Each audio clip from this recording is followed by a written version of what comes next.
Okay, okay. There's so much lag in starting the stream in OBS, and when it finally shows up on Yeah. YouTube, it's crazy. It's because they improved the system. Oh, wow. Yeah, OBS or YouTube? YouTube. Ah, I You see. used to take like 2 seconds between the time you started the stream on OBS before it started playing on YouTube. Now it's like 10, 15 seconds. It's Wow. crazy, maybe longer. Way to go, YouTube. Interesting. You're making things awesome for everybody. Hey, everybody, uh, it's Real Monsters. I'm SK Barrett. Joining me is the ever popular Wes Hobrick. hello, hello, hello. And do we have a case for you tonight? Don't we, and it's not even a flu case. Yeah. Man. Yeah, it is an interesting one and also sets us up for next week, which we'll get into Yeah, towards the end of this. kind of does. It's fascinating how it's connected to It what we'll really do next is. week, which we haven't mentioned yet. So the audience doesn't know what the hell we're talking about. No, actually, I edited the Killdozer post to reflect that Okay. on the page. Yep. Yeah, next week is Kill Dozer, which is a pretty awesome story in itself for the most part. I Dude mean, who it's built it's the it's tank. awful, but you know, it's tragic in so many ways. But yeah, you'll find out. If you don't know about Killdozer, tune in next week, and you Yeah. will. 16 years ago today is the anniversary. Any other news? Um, and they finally brought in the four other officers who were involved in the death of George Floyd. Three other, Said, oh yeah, three other. four total. Set bail at $1 million per head, which is really a little low if they only have to produce 10% of that. But Right. um, yeah, I mean, we'll see with that whole situation. The thing that I most worry about with that, honestly, is if they do anything short of throw the book at these guys, you're More going to see the riots. rioting. Yeah, even more rioting. Um, so that's just Well, very. and which you know it, it it's complicating things because yes, you want justice, but you if you want Mhm. justice, you can't politicize it. But it's too Right. late. It's fully politicized, and it Oh in yeah. an objective sense of the word, it'd be impossible for these guys to get a fair trial. Right. I totally agree. I don't I'm think not you would saying I'm find not a saying they're not venue guilty. I'm just saying nobody can go into this on a totally jury and be unbiased. completely unbiased.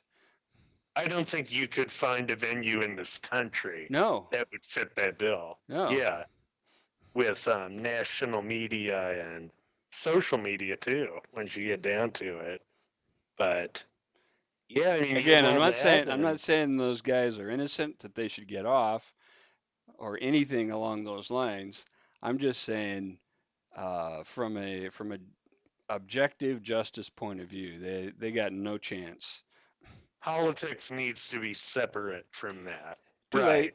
I mean, I'm not saying that they shouldn't be, thoroughly punished for what they did Absolutely. either. But yeah, I mean, you have to keep those things separate if you want to preserve the good things about our system, like due process of law, like a, speedy trial, like Well, habeas corpus. and then once people realize they can raise hell and get a criminal verdict to go the way they want, guess what they're going to do? Yeah, they're going to keep doing They're it. going to keep doing it. Right. Oh, absolutely. But I mean, there's no question that what happened to George Floyd was unequivocally monstrous. But the violence and politicizing the good things about our system is not the answer to fixing it. Right. You know, Right. honestly, I think the answer to, well, first, stopping the violence right now is de escalating with peaceful protesters if you're law enforcement, showing that you understand that their concerns are valid, like some public display of that, and at the same time, focusing your department's resources and energy on the people who are getting violent. Because Absolutely. yeah, you see so many of these reports of people who were not violent but got maced, or the black guy who was in, man, I can't remember where the protest was, but he was just driving. He wasn't even a part of it. And officers shot rubber bullets at his vehicle. So, they need to be careful about how they're using these tactics. But, Absolutely true. And frankly, if I was, and I mentioned this to you privately, I think if I was in charge of organizing one of these peaceful protests, I would mhm, totally set up the rioters by, showing up, waiting for the troublemakers to arrive, and then disappear and say, tell the cops, go get them. yeah, oh, absolutely. I mean, I mean, use military tactics against them. That would a classic feint maneuver. yeah, You draw in the enemy, and then you get a flanking maneuver on them with the cops, and boom, you just get and out of the way and let the using cops have them. yeah, and using military tactics does not equal federal troops No, in our no, no, state. no. I'm talking about tactics. Right, right. I'm just making Yeah, that distinction because some people don't seem to understand that I've been talking to off of this. But yeah, I mean, I have been helping to organize a protest here, a peaceful one, and I could say that I can't see anybody who has tried to infiltrate it for those nefarious purposes. But we're a small town too, you know, 40,000 people where I live. there's a So, small town north of here called Snohomish. It's a cute little town, with an older, uh, old, an old very small downtown area that's old buildings that have been revitalized as shops, mostly rural in the area. A lot of farms and ranches, hmm, and the Antifa motherfuckers thought they could go there and cause havoc. oh Lord, yeah. And yeah, so the downtown area filled up not with rioters, but with locals with guns. Well, And man, and and they reported that these kids would get out of their cars and look around and go, nope, and get in and leave. I don't know what the Ugh. hell they thought was going to happen, but it wasn't that. Play stupid games, win stupid prizes, Yeah. kids. Oh man, but yeah, and in non-police protest news, there was a guy who was caught in the town of Richmond, California, which is up in the Bay Area north of San Francisco. And this guy, no kidding, was caught eating his 90-year-old grandmother in a very public place. Whoa. I mean, how public of a place? My understanding, it was just off her porch. Oh, So probably in a yard close to the sidewalk. But do they know if he killed her? that's a good question. They have not released that part of it yet. Is But cannibalism illegal in California? It's not uh, in a lot of places. I would think that they would construe it as abuse of a corpse in the very Quite in the possible. very most base way that you can think about that, the most reductive Right. way.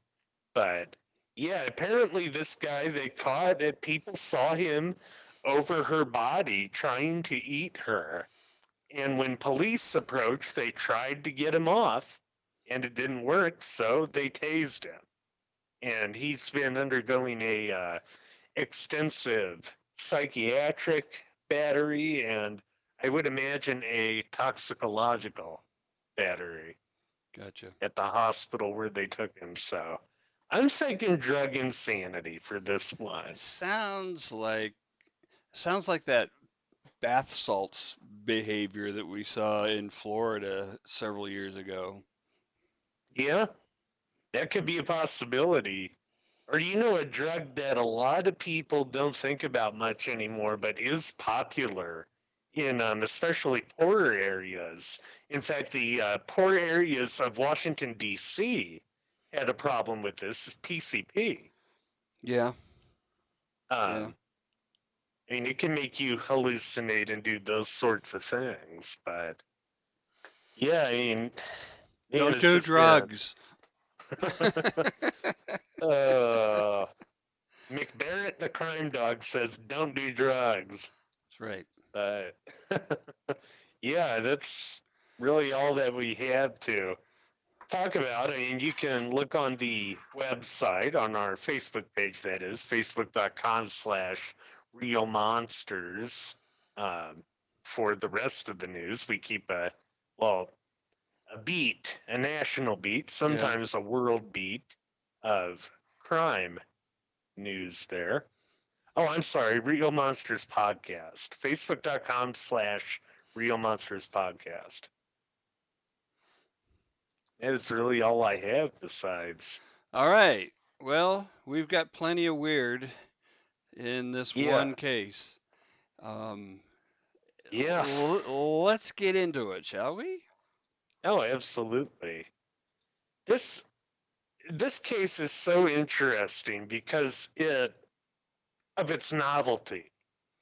You don't often see quote unquote normal people crack the way David McGreavy, the Monster of Worcester, did. And as a side note, before we get thoroughly into this, that spelling and that pronunciation always messes me up. Worcester. Was yeah, Worcester, Worcester. Um, but yeah, man, British English for you. Yeah, that always messes me up with that. But in, this guy, he didn't have any history of violence about it. And as far as we know, Yeah. no history of mental illness either. But we have some theories on that we will get into. Um, Now, these murders that occurred on April the 13th, Friday, 1973, are also variously called the Friday the 13th murders, Ah. which, interestingly, Friday the 13th was not a thing together until the novel of the same name in 1907.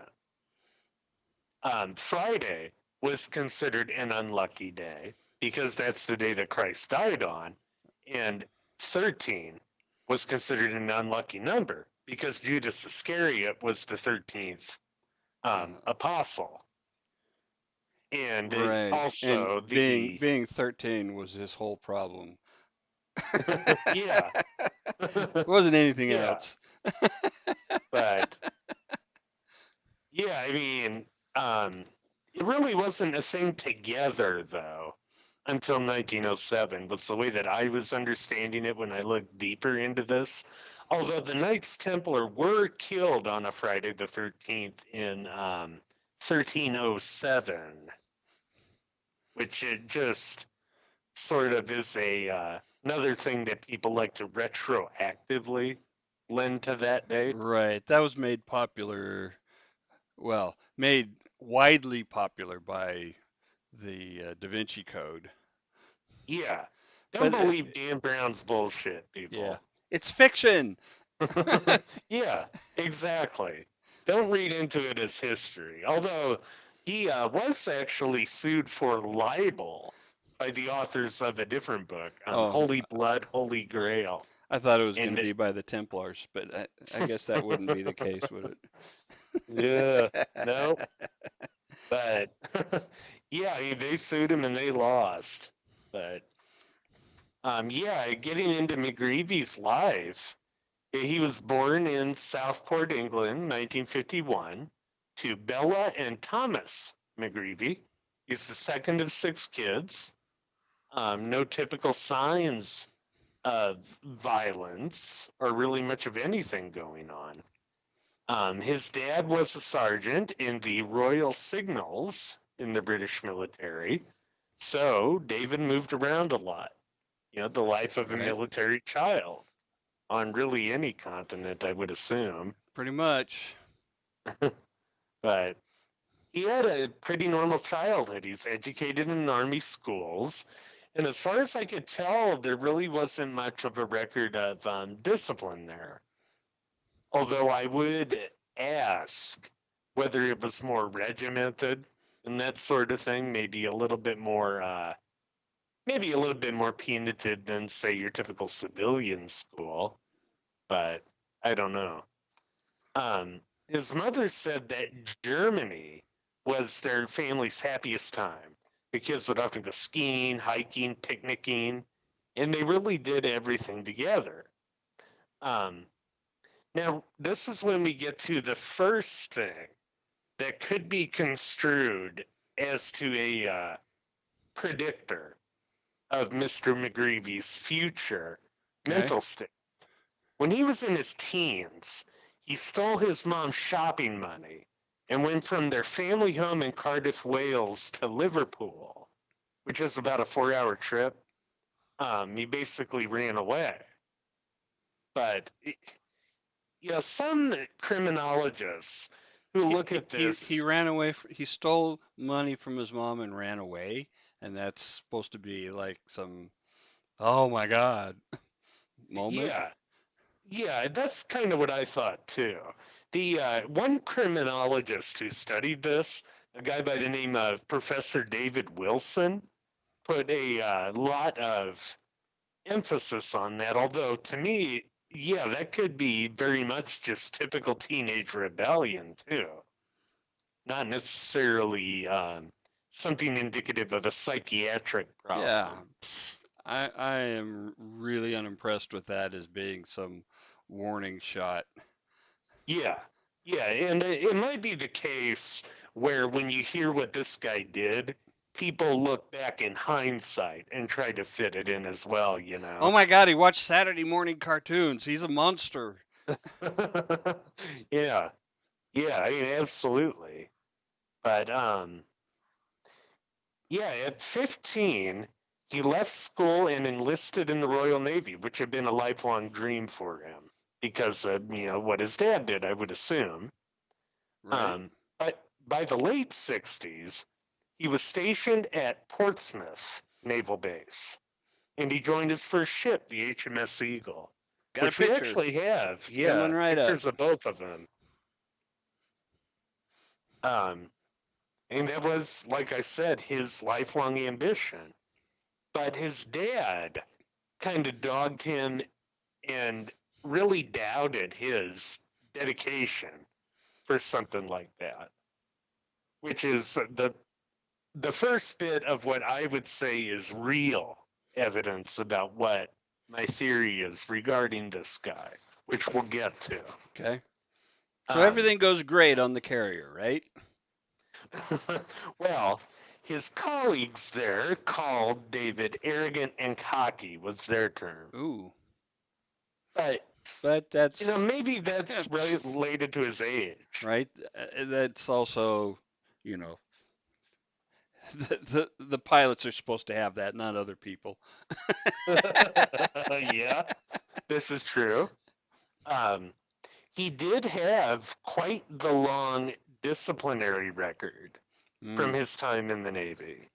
And there was one notable infraction on it, which occurred at the um, RMAS Brodie in Pembrokeshire. And at that place, David was a steward in the mess hall, and he had seen his name written in a chief petty officer's book, which he thought was going to be indicative of him getting a new job, Okay. which I would assume, based upon what happened next, he didn't want. When he turned up for his watch the next day, he was, So he thought he was going to be reassigned to this job that he didn't want. Just to be clear, yeah, that's what's going that on. He that's saw something. yeah, He saw this writing. Thought, oh shit, I'm going to get this job and I don't want it. yeah, yeah, or I don't want to leave the one that I had. Right. Um, but yeah, when he turned up for his watch the next day after seeing that, he is toasted and Oh. very agitated, was how they described it. You're drunk off his ass, basically. And what he ends up doing is breaking into an officer's wardrobe and setting fire to a bin with papers in it. Is this on the ship or on the shore? Do you know? I believe that is on the uh, shore, Okay. the RMAS Pembrokeshire. Um, and David claimed that he accidentally dropped a cigarette, which caused it. But Hmm. yeah, even if that's true, you're still in there drunk.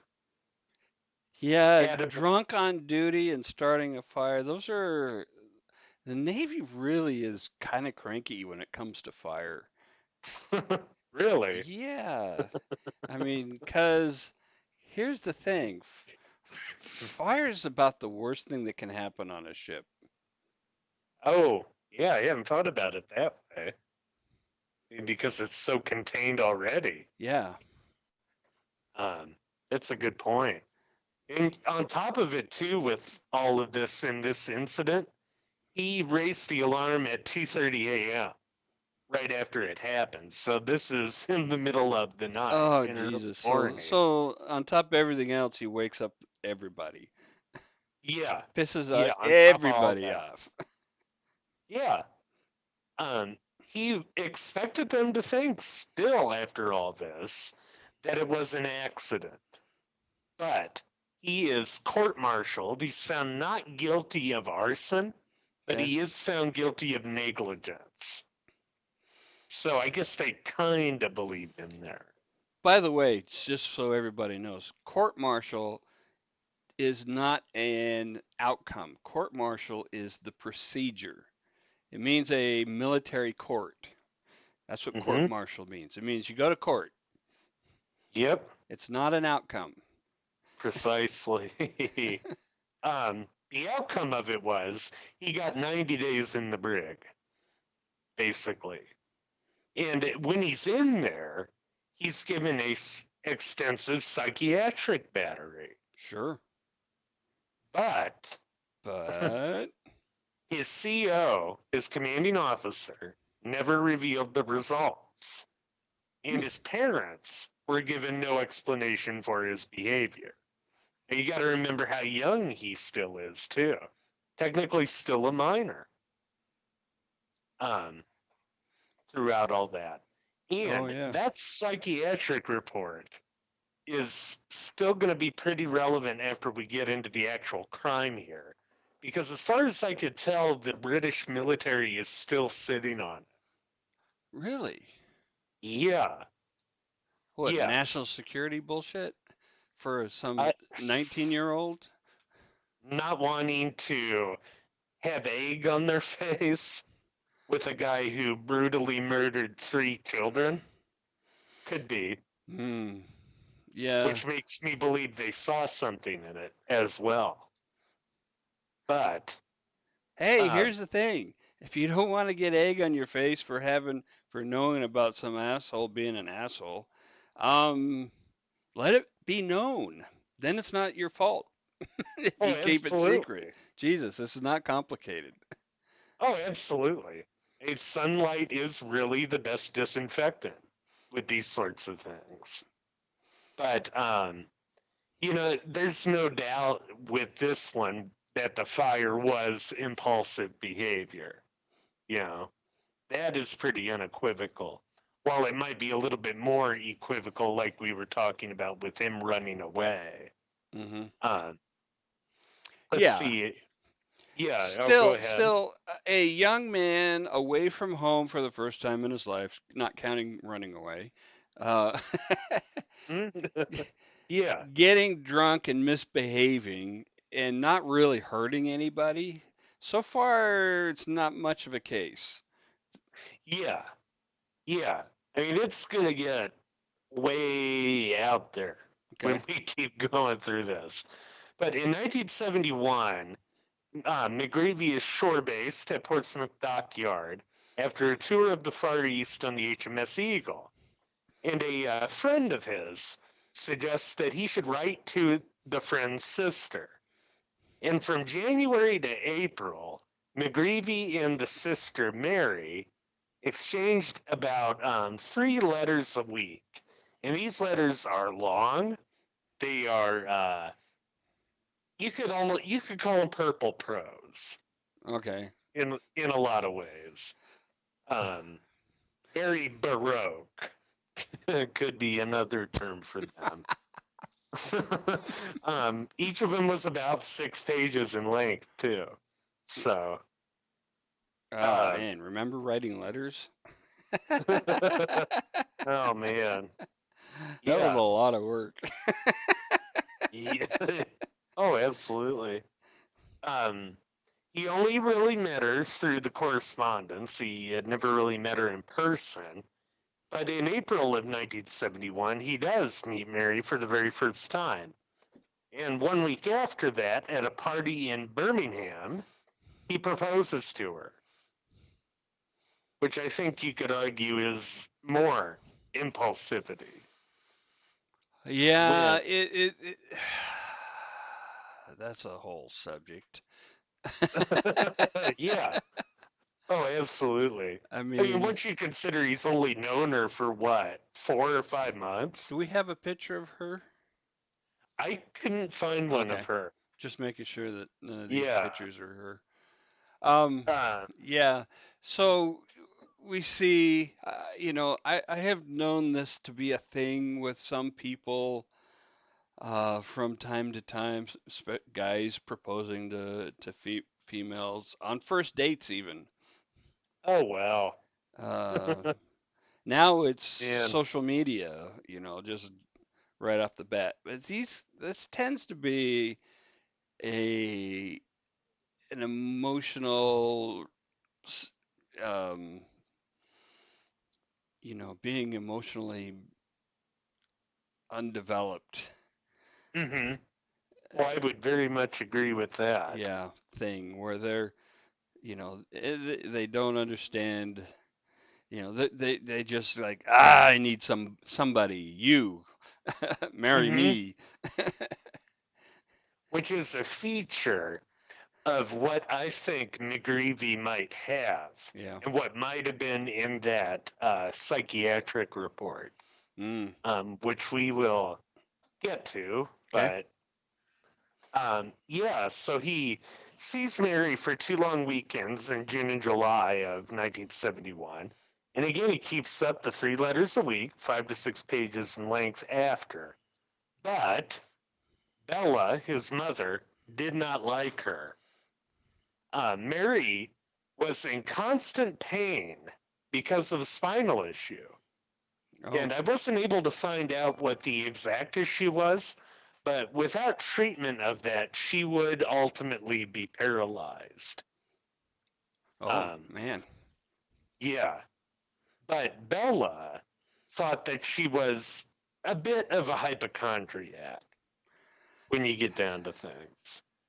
Well, But I mean, it can look that back pain's so nebulous, right? yeah, oh, absolutely. And it definitely is. Um, and maybe it was, just a psychosomatic thing with her. But by August of 1971, McGreevy's Navy career is over. He's just dismissed. And again, they won't release the records as to why. Could have been they just didn't like his behavior. Could have been the fire thing was just enough for him. Hmm. But he ends up turning up at his parents' home in Worcester and drops his bags and just, defeated, saying, "I'm out." And he basically, from there, lives in their house, doesn't do any chores, doesn't contribute to the rent, and he floats from job to job. So a Uh, millennial. all that. Oh, come on, millennials. It's funny. Come on. uh, I don't mean you personally. I mean others. oh, absolutely. uh, I was going to suggest a bit of depression Yeah. might have been setting in with that, which can occur comorbid with what he might have. My theory of what he might have, which Okay. I guess we could just tell it now. Yeah. Borderline personality disorder is Mm. my theory here. Um, and we'll get to a bit more of the evidence for that. All right. But yeah, I mean, he floats from job to job. And with a lot of these, he's thrown out of the job. He's canned because he's drunk a lot of the time. Well, So this is a guy with an alcohol that's problem. really tough to keep a job with if you show up drunk. Oh yeah, absolutely, and Because how absolute. often, does not showing up go hand in hand with being drunk a lot? You show up drunk or you don't show up. Oh Yeah, yeah, you're gonna have a hard time. And why would you think an employer would keep you? oh yeah, yeah. I mean, there's definitely a lot of people like that. Although I've also known quite a few functioning, high functioning even alcoholics. Yeah, Um, Being in the business that we're in, the booze business, yeah, I've met a lot of them. But I imagine. yeah, they're the minority, I'm sure. But David's plan was to wed Mary in Christmas of 1971 with this big, lavish church wedding, which I had no idea how he thinks he's going to do that when he doesn't have any money. Yeah, Um, it's not like his family's got money either. no, no, they really don't. And he, obviously couldn't give her that, which she would have settled for just a ceremony at a local government office, at a local registrar. Right. But he was dead set on giving her that big church wedding. So So does the grandiosity, is that a symptom? it can be. It doesn't usually crop up, but it can be It in it relation to BPD. it can be in bipolar. That's true as well. Absolutely. So Um, maybe because he definitely had half of that at least. oh yeah, definitely had, I think, the depression there. And even still, bipolar can occur, comorbid with BPD too. Sure. But yeah, I mean, he was just obsessed with that.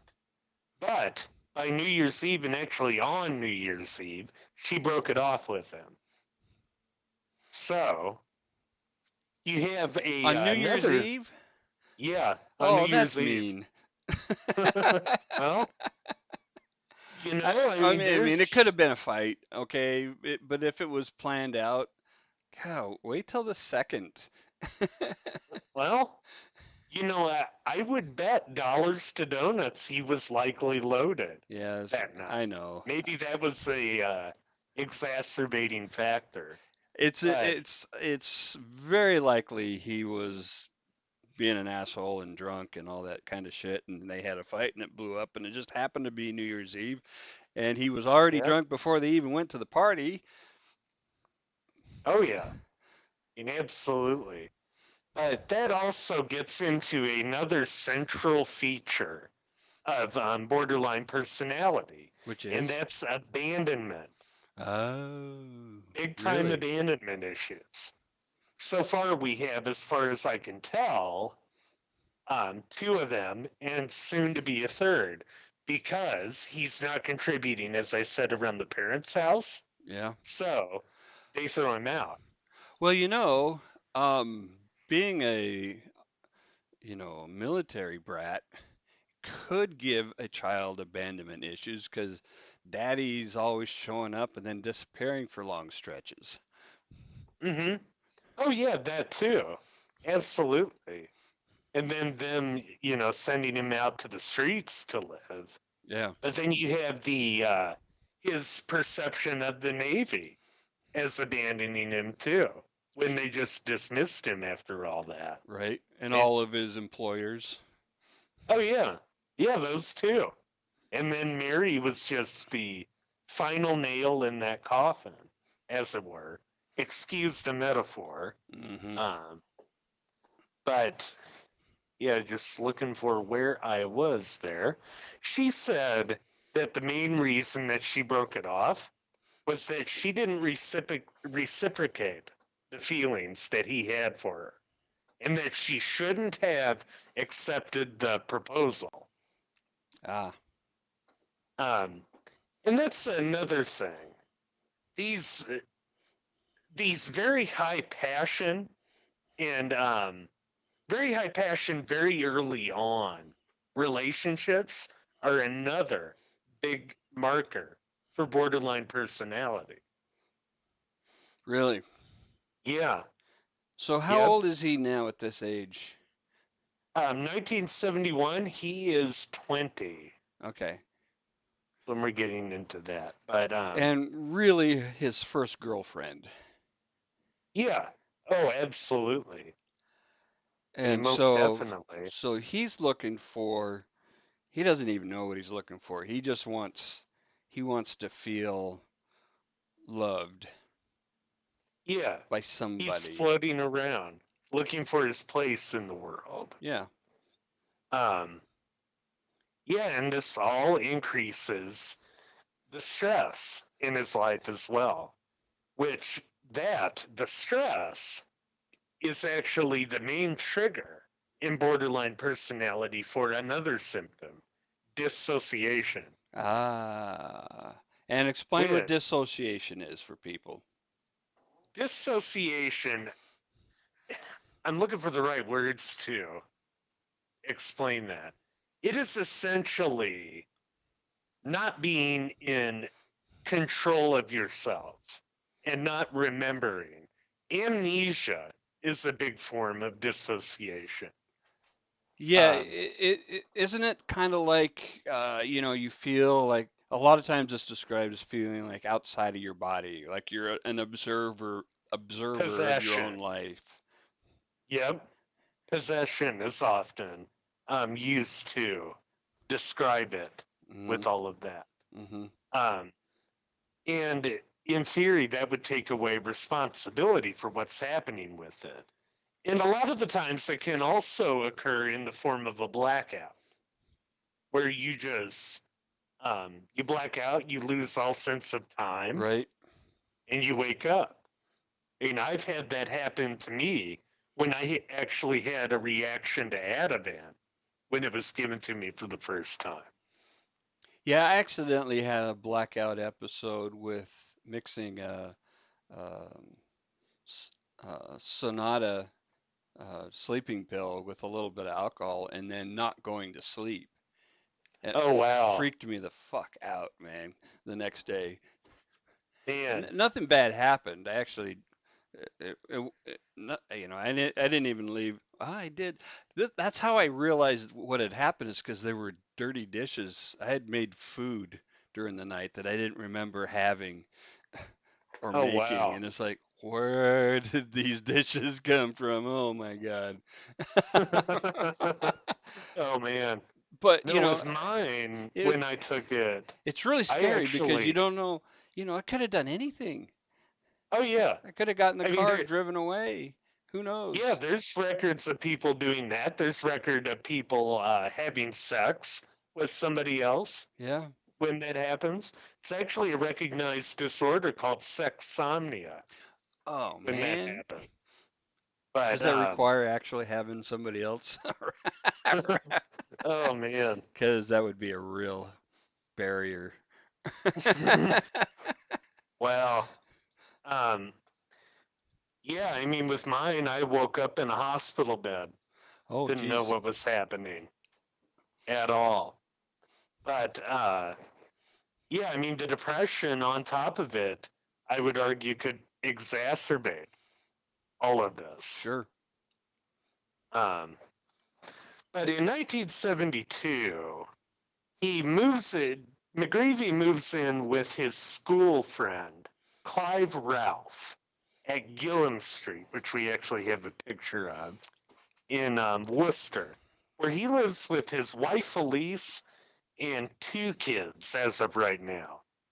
3-year-old Paul and 20-month-old Dawn. Elsie also, or yeah, did I say Elise? I meant Elsie. Elsie was pregnant with their third as well. And they were, by all accounts, a happy young family.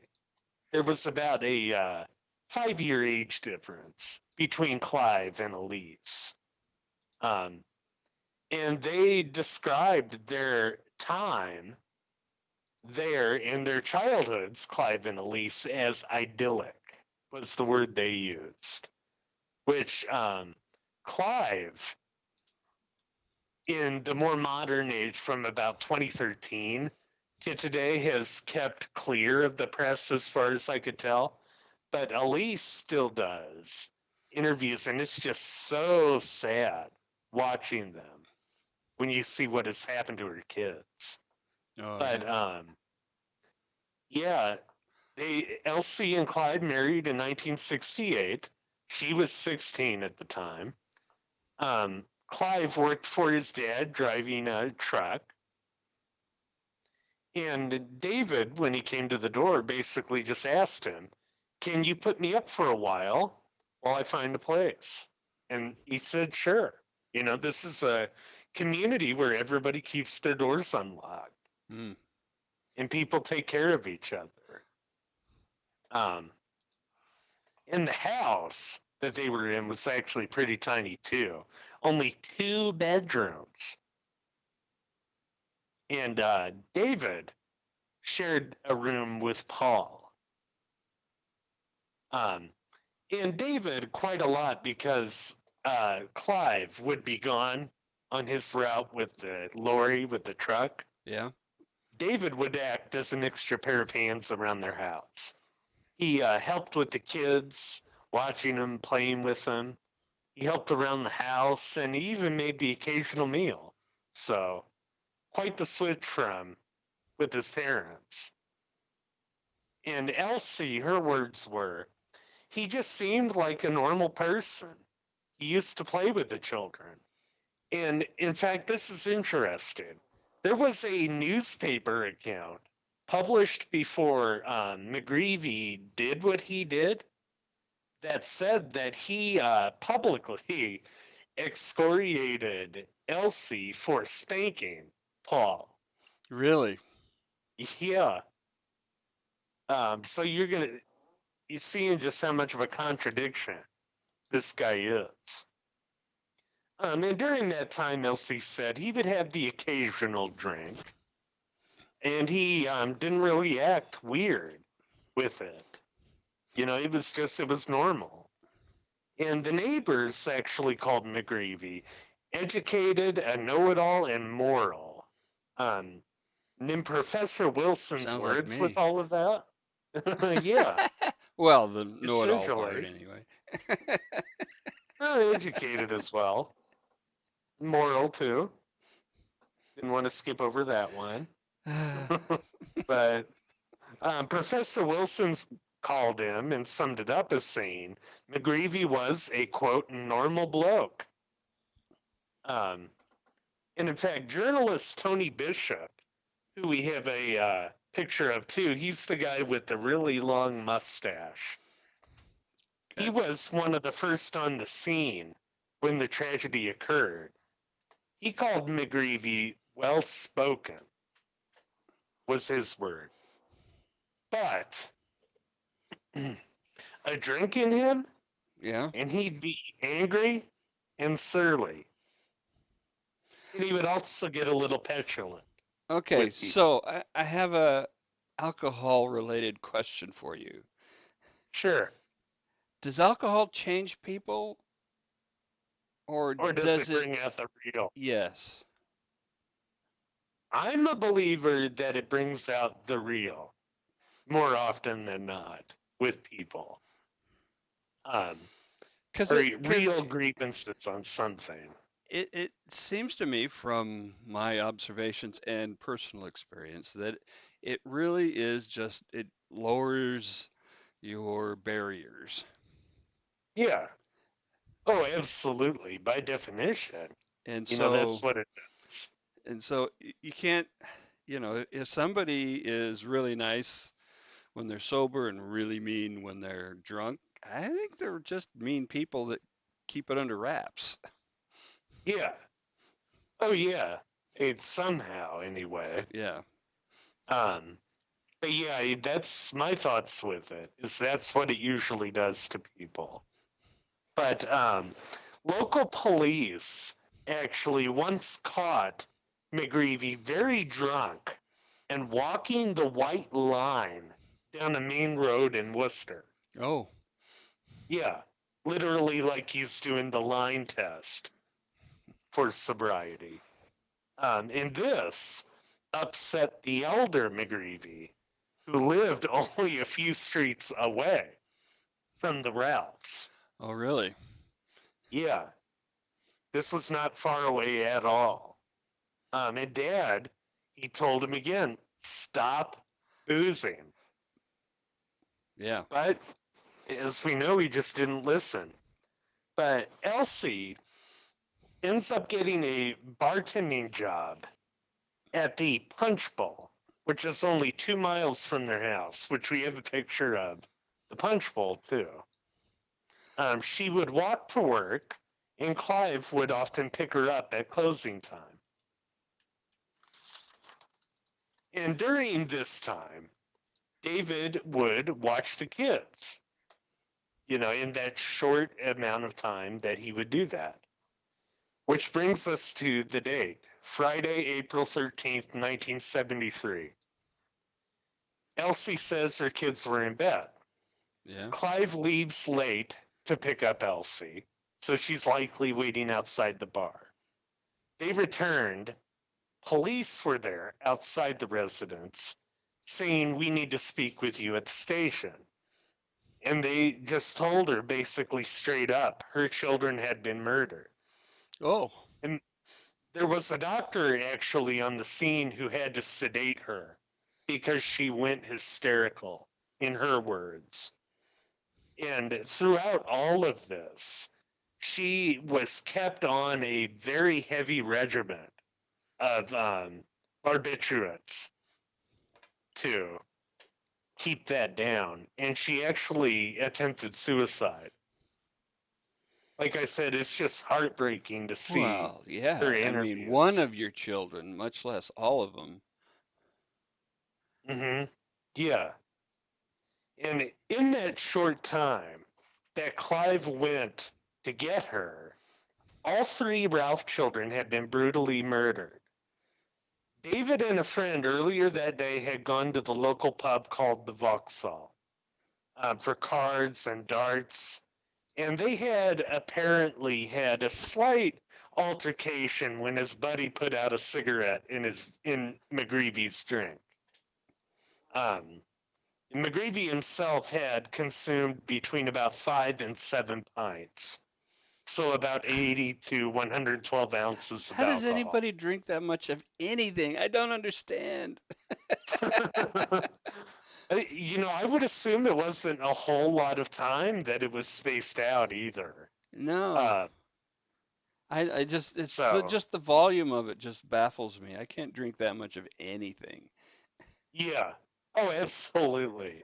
Especially beer when the carbonation Yeah, always gets to me right? when I drink beer. But For those who don't know, your liver processes about one drink an hour. And one drink would be a glass of wine, a shot of liquor, or a 12-ounce beer. Okay. So that's for most people how that happens. And why processing? What do you mean by that? It it Metabolizes gets it. it, yes, it metabolizes it, and you get less drunk Oh, after okay. that, basically. So it takes about an hour for the alcohol to clear, for one drink to clear your system. Yes, yes. Um, but Clive ended up going to the Vauxhall to collect McGreavy, and then he dropped him off at the house to watch the kids and went to get his wife. And sometime between 10:15 and 11:15, McGreavy became infuriated with the crying baby, with Dawn. Um, and this is where it's just amazing. Samantha, the middle child, was found with a compound skull fracture. Next, he strangled Paul. The And oldest. yes, and last he cut the throat of the baby Dawn. Jeez And Louise. this isn't where it stops, though. After he does all this, Yeah. he walks down to the cellar, finds a pickaxe, dismembers the bodies, and goes out to a black picket fence in the family's backyard and impales the bodies on it. The bodies or the heads? The bodies. Jeez, without the heads. I would assume those were there too. Okay. So what did he use the pickaxe for? I am honestly not sure. Okay. You see a lot of disorganized thinking throughout this, in my opinion. Okay. So as soon as you started, talking about the axe, I was thinking beheading, right? Well, But I mean, that isn't necessarily the case here. no, not necessarily. Okay.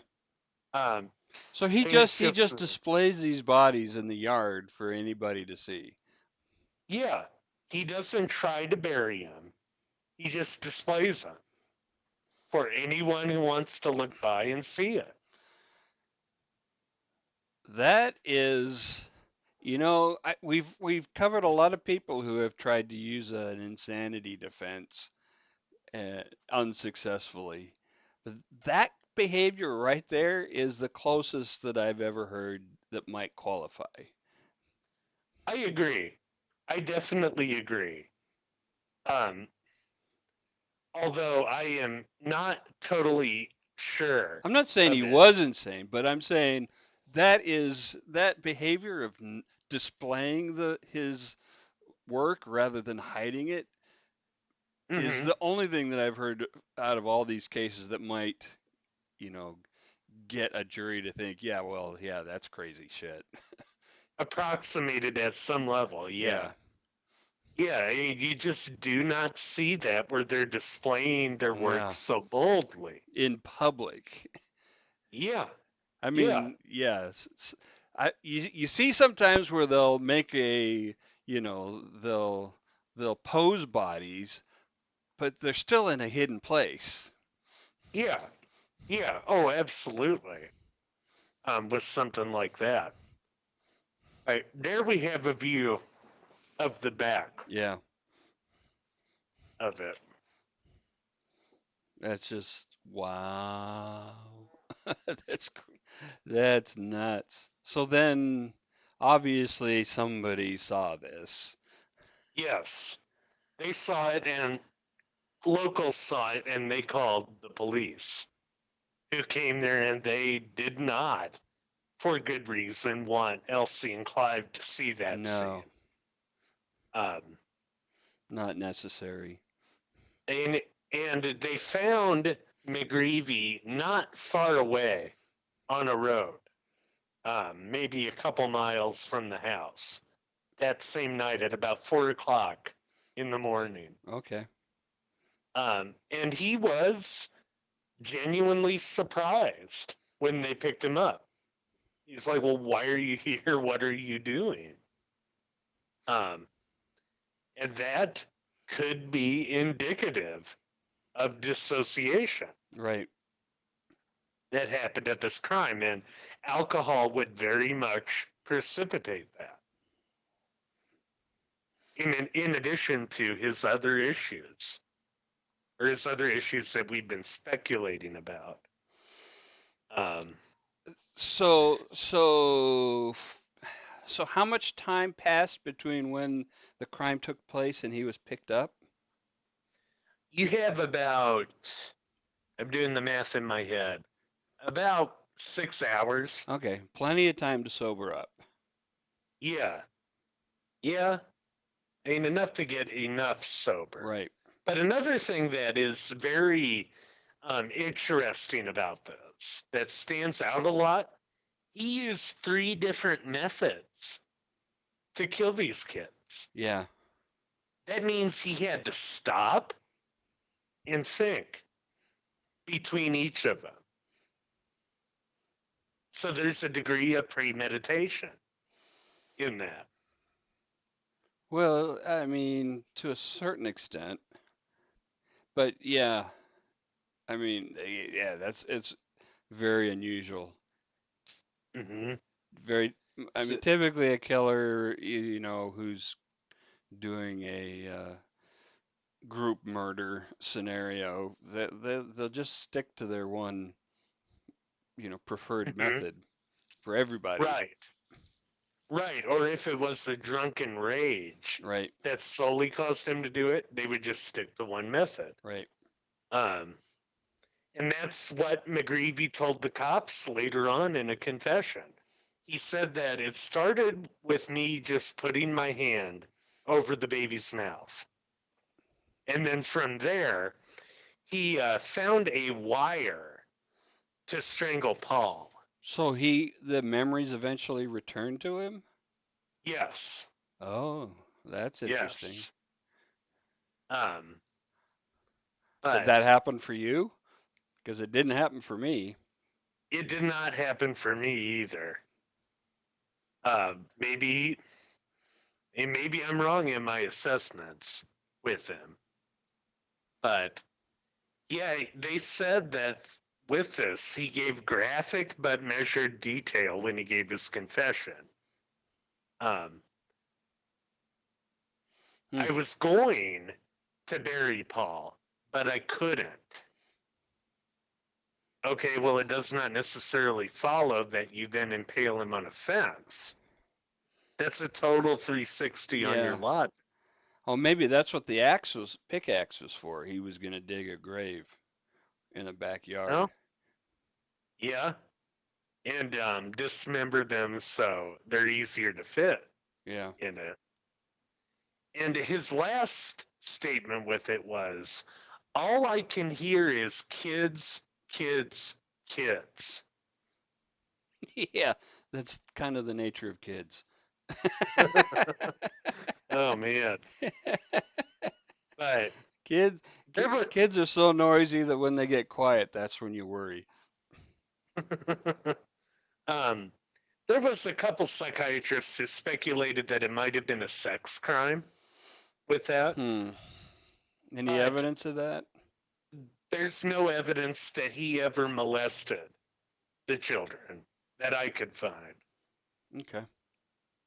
Um, maybe he had the thoughts about it, but there's no evidence with those children. And as far as I could tell, there was no evidence of him ever molesting any other children. Yeah, I, that's the kind of thing doesn't just, spring up on a guy when he's in his 20s, I don't think. yeah, yeah, it's a cultivated Yeah. sort of thing. Um, but Tony Bishop, the guy who we were talking about, he said that when he got there early to the scene, Hmm. after being called by his editor late at night, that the blood was congealed on the fence that he impaled them on. Wow. and they quickly got a photographer out there, but they weren't able to really get much in the way of that. And that picture, that total picture of the family, Yeah, is the only one that survives of it, of really. them, of the Ralphs. And the Although it doesn't have Clive in it, right, it doesn't even have the come to dad. think of it. Um, Now, witnesses Robin Harris and his fiancee Jane Perry were at Jane's sister's house nearby. And about 10:30, they said that they heard a dull thud from the residence. And Jane got a little scared with that.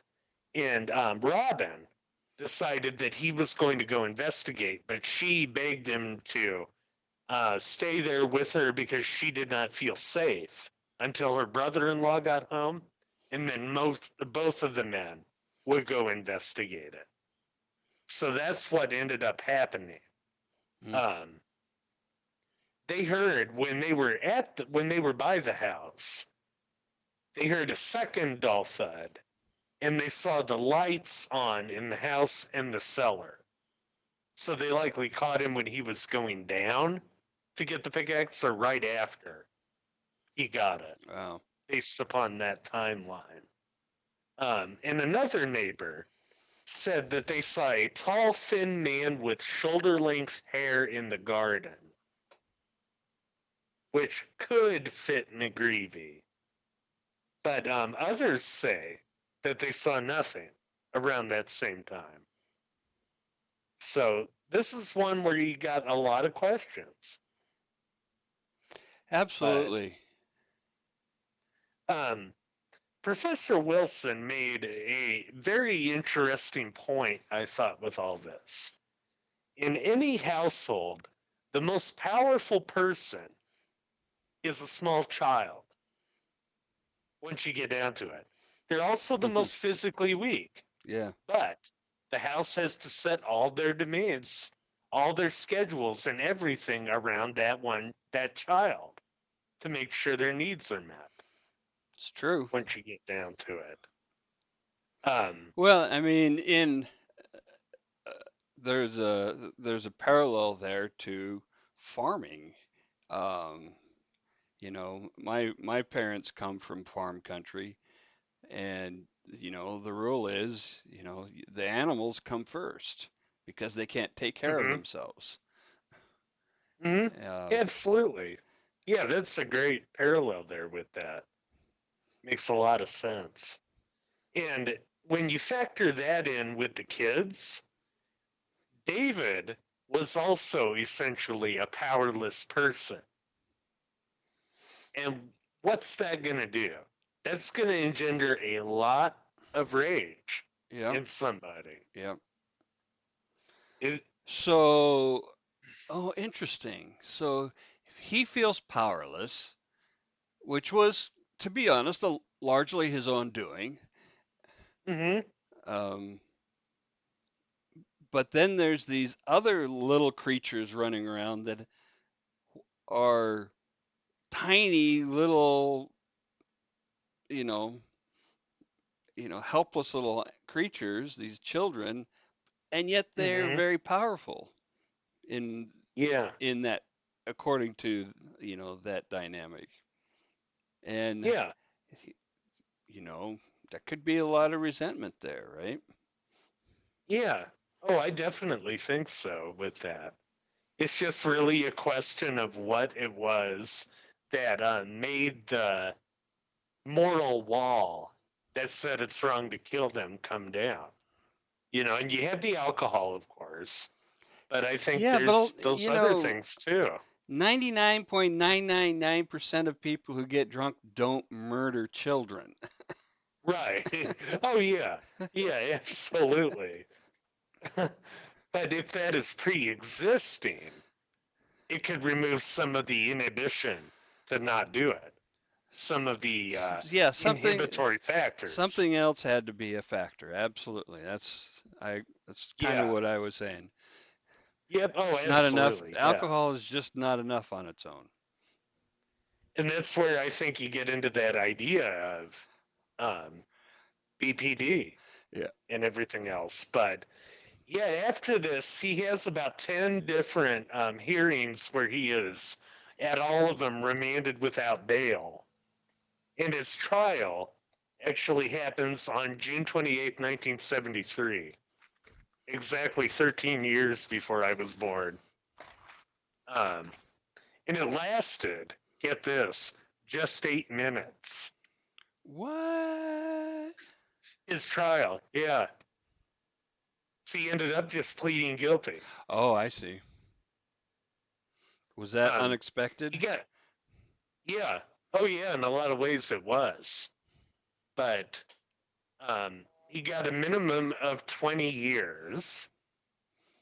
And it was shortly after all of that happened that Elsie tried to commit suicide for the Yeah. first time. Yeah, that's awful.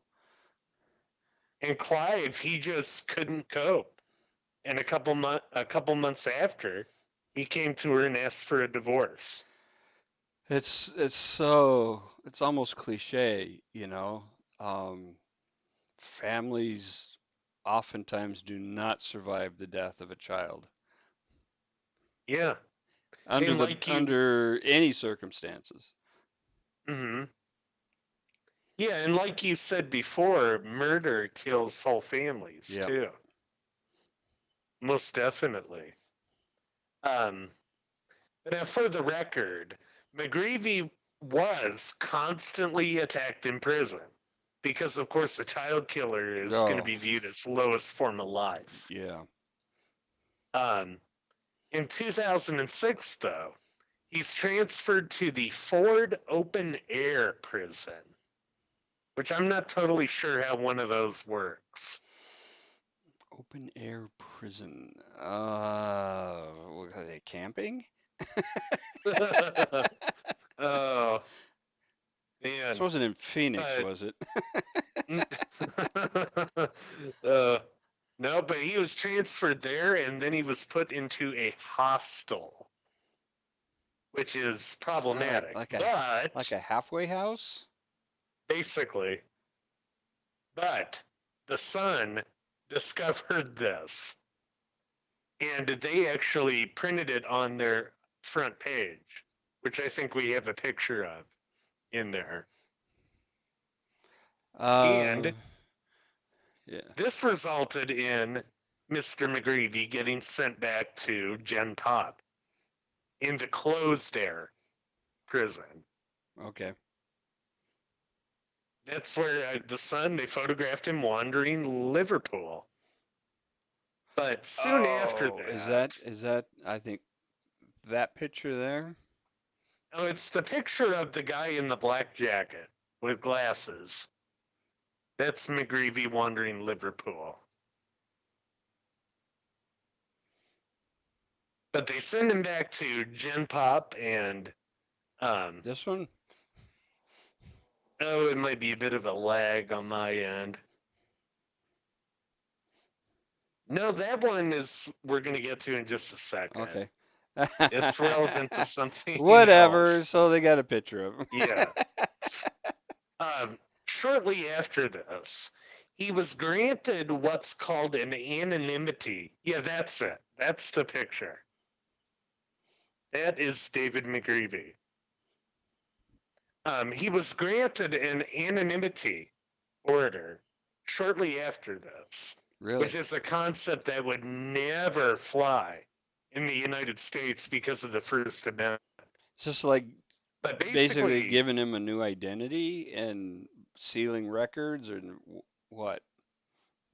basically, what it says is in press coverage of anything that happens as far as his trials or his hearings or anything, Yeah. they cannot use his name, his location, or the details of his crime. What? What? That is an anonymity order. That's okay. Like I said, it wouldn't M- fly under our system Yeah, of law. my beloved English people friends, just What Jesus are you Christ. doing? Yeah. Yeah. Um, Now, a few others though that had one. The picture we had of a tiny kid and a other kid walking with him, a slightly bigger kid walking with him in Yeah. a mall.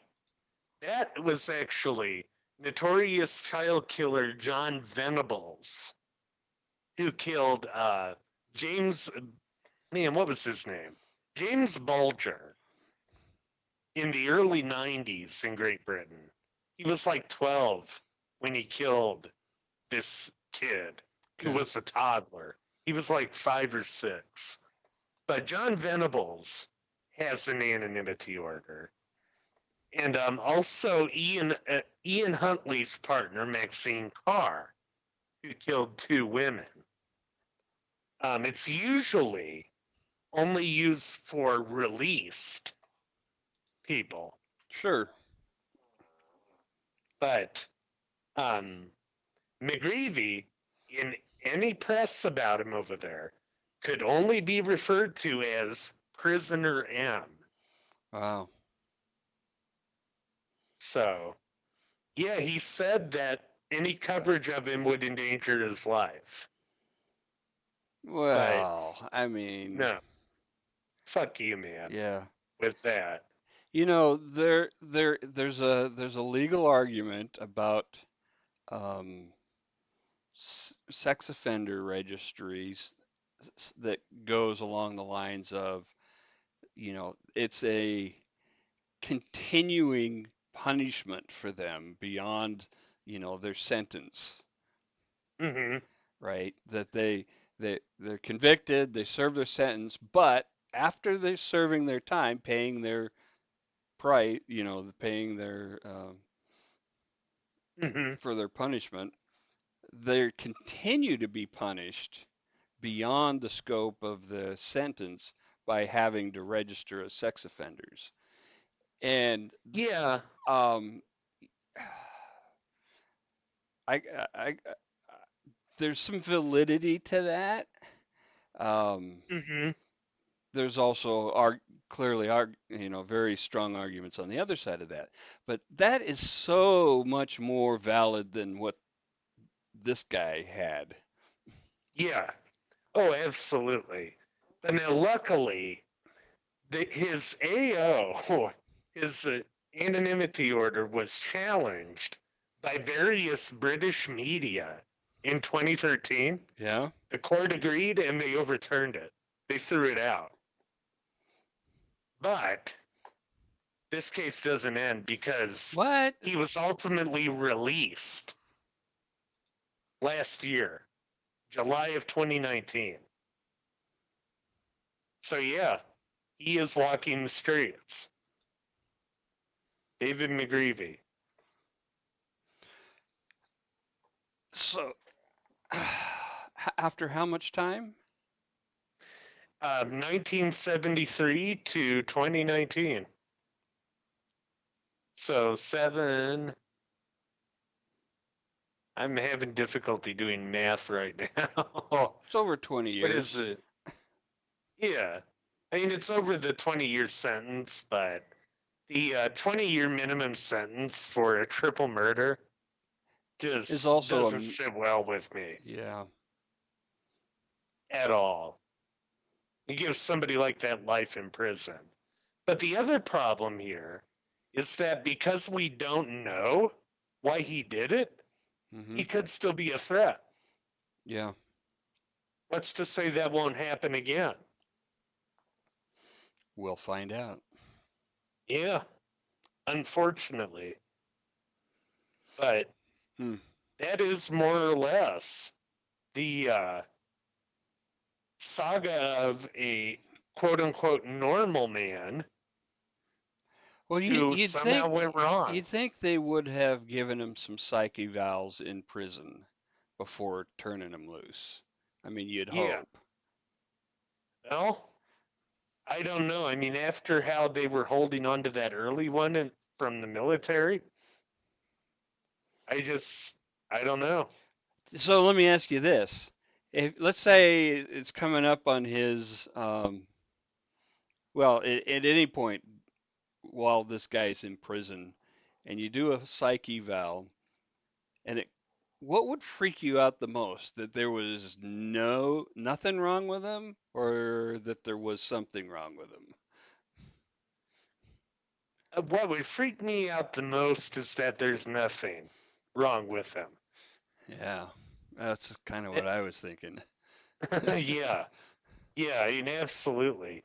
That he had thus no moral qualms about slaughtering 3 children the way that he did. Yeah, Um, so and yeah, it's you just this is so out of left field, right? yeah, oh, it really is. I mean, It's so novel. the This case. the typical thing. Oh, he was just a good, quiet guy. He never caused any trouble. They say of serial killers, but in this case, he really didn't cause much trouble. I mean, Yeah, really minor shit. yeah. Um, I mean, there's really no evidence that he did much of anything up until that. yeah, So it's a conundrum. and he was too drunk to be, good at being covering his tracks. You know what I mean? Yeah, yeah. Oh, absolutely. I mean, there's no doubt that that whole scene was highly disorganized, but then it showed some traits of being organized too. Like when he thought, I have to chop the bodies up, so let's go get the pickaxe. Which, to be clear, for people who maybe don't get that distinction between organized and disorganized, basically what it refers to is organized as any action that would be rational if you were committing that crime. Right. Like, If you were fully in possession of your faculties and you decided to do it and you decided to cover it up and all those things. yeah, yep. I mean, it shows it's really mixed, but yeah, I think it shows definitely more disorganized Right. on that scale. It's just so bizarre. You kind of wish there was something else going on, like a hallucinogenic drugs or some shit. Uh, Yeah. um, Yeah, like his buddy putting something in his beer right. or what have you. But But there's nothing to indicate that. nope, nothing at all.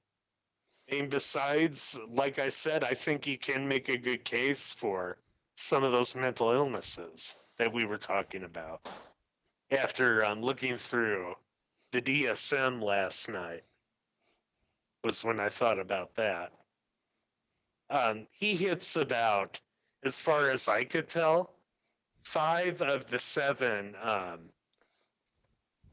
clinically relevant things that have to be there for it, for borderline, Wow. which I was just looking for that page again. Damn it, I lost my bookmark. Uh, Personality disorders, neurodevelopmental disorders. Damn it. I think it's page 650 something. Yes, 645. So we'll take a quick look at those.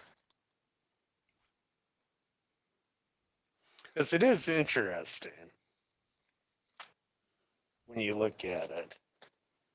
It is in the cluster A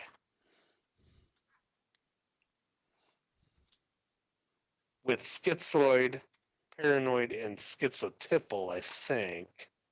Or no, I'm sorry, cluster B, personality disorders with APD, antisocial personality disorder. So here's your diagnostic criteria for it. Okay.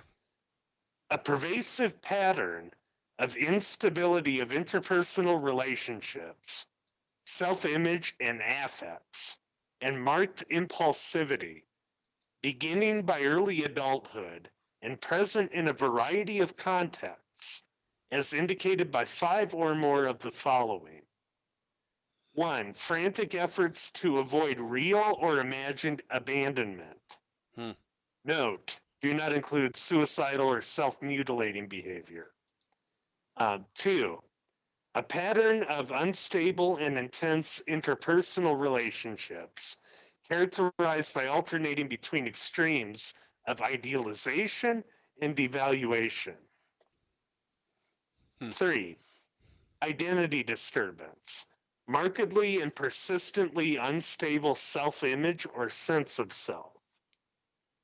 4. Impulsivity in at least 2 areas that are potentially self-damaging. At least. Spending, spending, sex, substance abuse, reckless driving, binge eating, etc. Note, do not include suicidal or self-mutilating behavior because it's covered in number 5. So I'll skip ahead to 6. Affective instability due to a marked reactivity of mood.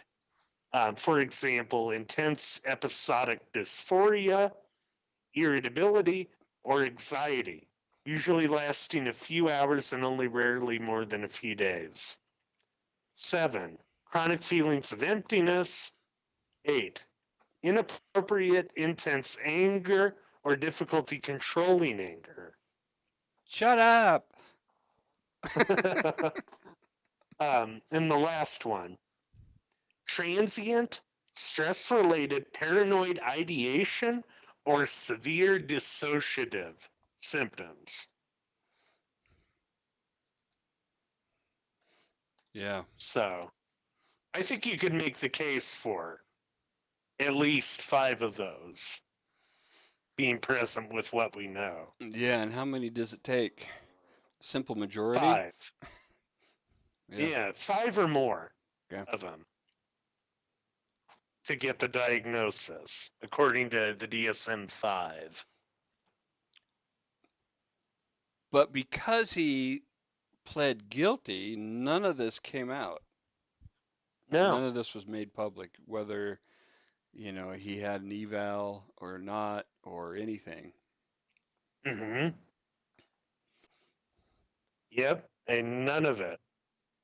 And like the graphic says on the screen now, dissociation was associated with increased violence in populations like military veterans, which Yeah. he's one, and quite a few others. Well, that's not really surprising, though, is it? Dissociation with military and violence with military shock.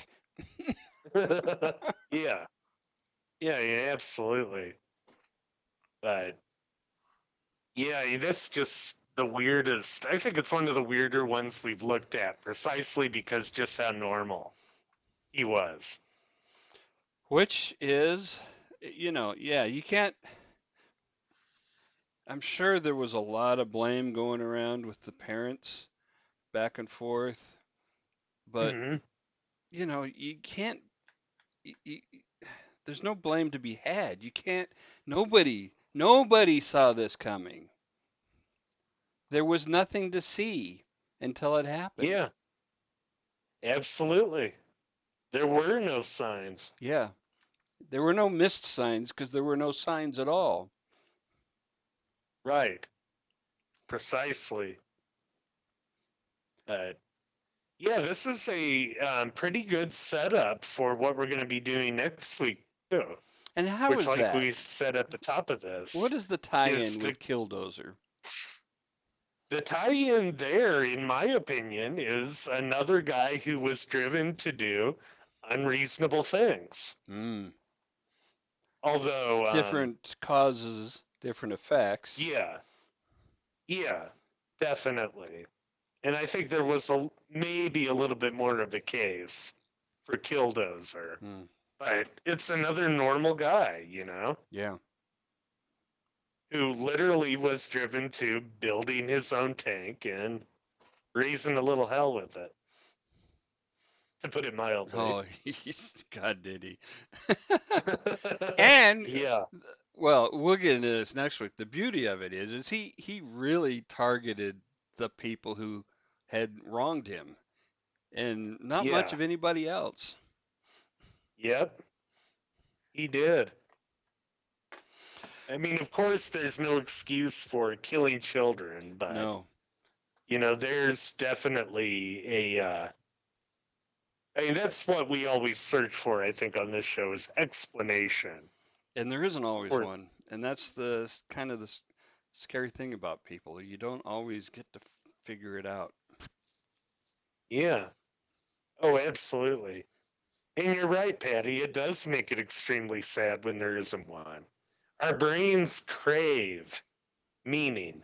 Absolutely. And we Um, will and- invent meaning if we can't find any. yep, Um, precisely. We will. so, but there's no meaning in this one. There is nothing. None. Pure unadulterated nihilism, pure unadulterated acting out. Yep. So, Yay. yep, Okay. Well, yep. that about wraps it up for the Monster of Worcester or something, however you say The monster of Worcestershire sauce. it. All right. Uh, Good night, everybody. good night.